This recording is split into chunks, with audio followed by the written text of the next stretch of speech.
এই মুহূর্তে সবথেকে ব্রেকিং নিউজ একটাই, সেটা হচ্ছে গৌতম গম্ভীরকে নিয়ে। হ্যাঁ, গৌতম গম্ভীরের এটাই কিন্তু লাস্ট টেস্ট ম্যাচ ভারতীয় কোচিং হিসাবে। সাউথ আফ্রিকার সাথে যেটা ভারতের খেলা হচ্ছে সেটাই কিন্তু লাস্ট টেস্ট ম্যাচ। আর একটা দিন বাকি আছে। হয়তো এই টেস্ট ম্যাচটাই গৌতম গম্ভীরের জন্য শেষ টেস্ট ম্যাচ। এরপর হয়তো সে ভারতীয় কোচ হয়ে আর সুযোগ পাবে না, বা টেস্টে সে কোচিং করতে আর পারবে না। কোচ হয়তো আর সে আর থাকবে না। কেন বলছি? কারণ অলরেডি ১ম টেস্ট আমরা সাউথ আফ্রিকার সাথে ইডেনে হেরেছি।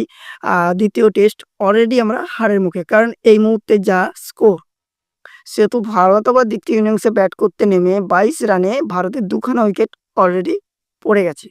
সেহেতু কালকের দিনটা আছে, কালকের দিনের মধ্যে ৮টা উইকেট ফেলতে হবে। আর আমার মনে হয় সাউথ আফ্রিকা সেটা অনায়াসে করে দিতে পারবে। আপনার কি মনে হয়? অবশ্যই কমেন্টে জানাবেন। তার সাথে এটা বিসিসিআই থেকে একটা গোপন সূত্রের খবর।